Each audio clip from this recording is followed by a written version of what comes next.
गए। मैंने love marriage करी थी। अब मेरे पति वो किसी और के साथ में कुछ गलत काम कर रहे थे, पर गुरुजी मैं उनकी बातों में आ गई हूँ और अब मेरे 3 बच्चे हैं। 8-9 साल हो गए मेरी शादी को, अब वो मुझे धोखा दे रहे हैं। अगर मैं कुछ सत्संग सुनती हूँ, फ़ोन पे चलाती हूँ, तो घर वाले मेरे को बोलते हैं वृंदावन जा करके वही सुनो, तो ये आई लव यू केवल शोषण करने के लिए होता है लड़कियों का, और आप लड़कियों को ये बात समझ में क्यों नहीं आती? आपके श्री चरणों में कोटि कोटि प्रणाम गुरुजी। जी गुरुजी मेरे 3 बच्चे हैं और मैं एमपी से आई हूँ, कल ही आई हूँ। मैं 8 साल मेरी शादी को हो गए। मैंने लव मैरिज करी थी। अब मेरे पति, मुझे पता चला पहले भी वो लड़कियों से बातें करते रहते थे, पर मैं उनकी बातों को इग्नोर करती थी। अब उनका सबूत मैंने देख लिया है। और क्या सबूत मिला? वो किसी और के साथ में कुछ गलत काम कर रहे थे और मैंने बोला तो वो मुझे ही चिल्ला रहे थे तेरे पास में क्या सबूत है। जब उनको मैंने सबूत दिया तो बोलते कि अब ऐसा नहीं होगा। फिर भी मुझे बाद में और पता चला कि वो उससे ही बातें कर रहे हैं, तो मैं बिना बताए यहाँ पर आ गई हूँ, क्योंकि मैं मेरे मायके भी नहीं जाती हूँ। क्यों? क्योंकि मैंने लव मैरिज की और मैं आदिवासी हूँ। हमारे में शादी करने के बाद में लड़के वालों के माँ बाप को पैसे देना पड़ता है, जो कि मेरे पति ने दिया नहीं और मैंने देने भी नहीं दी। तो मतलब लड़की के माँ बाप को पैसे देना पड़ता है, लड़के वाले देते हैं? हाँ, अगर देते हैं मतलब तो दहेज लेना नहीं पड़ता, यहाँ देना है। हाँ, तभी आना जाना होता है। तो ये आपके यहाँ मतलब दहेज देना पड़ता है? क्या लड़की वालों को देना पड़ता है। लड़की के लिए? मतलब आपके माँ बाप को नहीं दिया? मतलब कितने दहेज देना पड़ता है?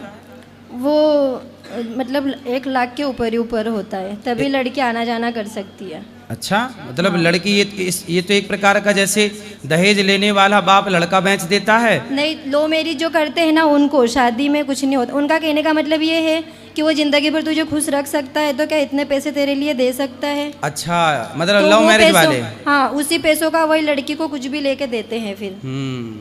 मतलब प्यार किया है तो 1 लाख का पड़ेगा प्यार। हाँ, मतलब 1 आई लव यू 1 लाख का। खुश रख पाते अच्छा, ब्रांडेड आई लव यू है। हाँ, तभी आना जाना करेंगे, नहीं तो नहीं, ऐसा होता है। तो 1 आई लव यू 1 लाख का। पर गुरुजी मैं उनकी बातों में आ गई हूँ और अब मेरे 3 बच्चे हैं। 8-9 साल हो गए मेरी शादी को, अब वो मुझे धोखा दे रहे हैं और मैं मेरे मायके जा नहीं सकती। तो जब प्यार किया था, लव मैरिज की, अब काहे वो दूसरे के चक्कर में पड़ गया? तो अब इसका मतलब उसका आई लव यू झूठा था कि नहीं? हाँ, इसीलिए पैसे ये लड़कियों को समझना चाहिए कि कोई भी आई लव यू झूठा ही होता है। कोई आपसे प्यार क्यों करेगा? यही तो हम कब से कह रहे हैं। तब समझ में नहीं आया, अभी समझ अब आया ना? देर आए दुरुस्त आए। चलो आ गया। सुनो, अब पति को ले आना, हम समझा के उसको ठीक करेंगे। वो नहीं आएंगे, कुछ भी भरोसा नहीं करते। तो किसके चक्कर में पड़े हैं? क्या बताओ? कौन है वो महिला? लड़की है कि महिला है? शादीशुदा?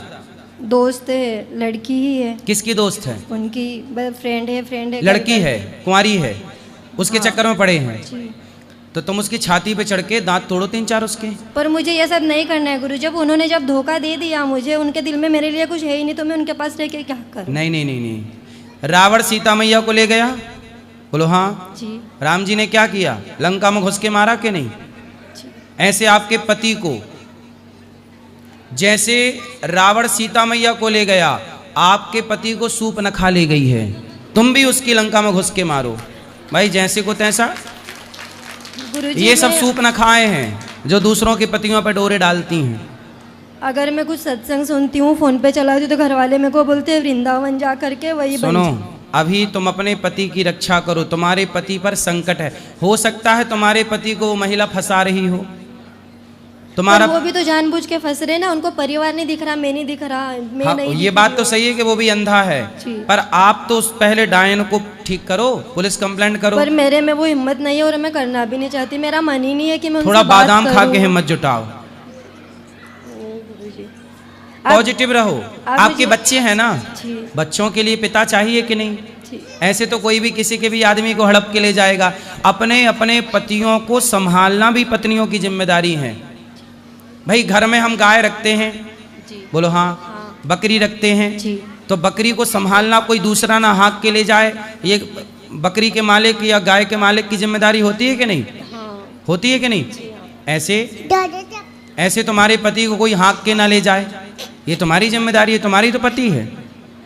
तो मुझे चले जाना चाहिए वापस? पति के पास जाना चाहिए और वो चुड़ैल जो पड़ी है तुम्हारे पति के पीछे, उसके तीन चार दांत तोड़ के अपने पति को गिफ्ट कर दो।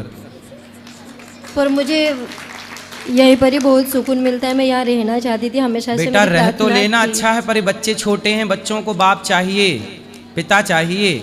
अभी आपके पति को ऐसे मत जाने दो, समझाओ, आपका पति भटक गया है रास्ता। और मैं चिकन मटन नहीं खाती हूँ, रोज घर में लाते हैं, मुझे बना पहले के अपने देना पति पड़ता को है। उस चुड़ैल से बचाओ और बचा के फिर मेरे पास लाना, फिर मैं उसको ठीक करूंगा पति को। आप कृपा कीजिए कि वो आ जाए और वो दारू मटन ये छोड़ दे, तो मैं हंसी खुशी पहले रह चुड़ैल लूंगी से तो उनके साथ। बचाओ। कैसे बचाऊं? वो तो कुछ मैंने भी बता तो दिया, छाती पे चढ़ो उसकी। तो वो बोलते कि मैं अब नहीं बात करता हूँ, लेकिन फोन में कौन देख रहा है? फोन में बातें होती ही है, उनके आप पीछे तो लेके नहीं आना, रह सकती ना। आप ना पति को लेके आना मेरे पास। वो नहीं आते, वो भरोसा ही नहीं करते, वृंदावन आते ही नहीं है, वो मुझे नहीं जाना है बोलते, मानते ही नहीं ऐसी चीज़ है कुछ भी भगवान के तो नाम आपने लव मैरिज क्यों की फिर ऐसे पे। आदमी मुझे से? नहीं पता था, पहले वो अच्छे थे, बाद में ये सारी बातें पता चली। पहले आदमी अच्छा ही ना बन के दिखाएगा, तब ना आपका शोषण करेगा। तो ये आई लव यू केवल शोषण करने के लिए होता है लड़कियों का। और आप लड़कियों को ये बात समझ में क्यों नहीं आती? माँ बाप ने आपका अच्छी जगह ब्याह कराने का सोचा होगा। गुरुजी मेरी माँ नहीं है और मेरे भाई है जो शादीशुदा है, और तो आपके पिता तो होंगे। वो तो मेरे से कभी बात ही नहीं करते इतने सालों में भी। भाई भी तो बात करने लगे। नहीं, पर वो जब तो- आपने भाग के शादी कर ली तब आपके पिता ने बात बंद कर दी। पहले तो पिता बात करते थे ना। हाँ। तो आपके पिता ने आपके लिए कोई अच्छा लड़का सोचा होगा ना, पर आपने उनकी बात नहीं मानी। आपने अपने पिता को धोखा दिया कि नहीं? नहीं, पहले घर पे बात डलवाए थे शादी के लिए, मेरे भाइयों ने ही करवाए, क्योंकि ये अच्छा बंदा था ना, पहले सारी बातें अच्छी दिखती थी, अभी अभी बिगड़ गए वो। तो मेरा कहने का मतलब ये है कि जब उनको मुझसे प्यार ही नहीं है, बच्चों से प्यार ही नहीं है, दूसरी जगह ये सब कर रहे हैं, तो फिर मुझे छोड़ देना चाहिए और मैं यही रहना चाहती हूँ। सुनो, इस उम्र में ये भटकाव अधिकांश लोगों में होता है। छोड़ो मत पति को, आपका पति सुधर जाएगा। अच्छा, घाव हो जाता है तो घाव भर भी जाता है कि नहीं? फिर पति को समझा बुझा के ठीक करके मौका तो दो। आज बिगड़ा है, सुधर जाएगा वो, लेके आना, हम समझाएंगे। जी सत्संग की जरूरत पड़ती है, हर भटके हुए को मोटिवेट करना होता है। जी ठीक है? अर्जुन भी बोल रहे थे मैं युद्ध नहीं करूंगा, भगवान कृष्ण ने मोटिवेट किया कि नहीं? जी। ऐसे सबको मोटिवेशन की जरूरत होती अच्छा, है। मैं ये बोलती हूँ, मैं जब भी परेशान रहूँ और आपके श्री चरणों का ध्यान करके अगर मुझे शांति चाहिए होती, मैं नाम लूँ राधे कृष्ण का, भगवान तो श्रीमन्नारायण क्या का आप- जाप किया करिए। और कोई भी बेटी अपने बाप को धोखा ना दे। यदि आपने धोखा दिया है तो आपको भी धोखा मिलेगा जरूर। यही हिसाब है ईश्वर का, यही न्याय है ईश्वर का। आपको ये बात लग रही है कि नहीं? हाँ। कि जब आपने अपने पिता को धोखा दिया तो आपको भी धोखा मिला। जैसी करनी वैसी भरनी। फिर वैसे। इसलिए आप किसी लड़की को अपने माँ बाप को धोखा नहीं देना चाहिए। जी। ठीक है? पर फिर भी अभी मैं 2-1 महीने में नहीं जा सकती, मैं यही रहना चाहती हूँ, आपका सत्संग सुनना चाहती हूँ। सत्संग तो सुनो, कथा होगी अभी 3 बजे से सुनना। जी। आपके श्री चरणों में कोटि कोटि प्रणाम। जय जय श्री। बोलो।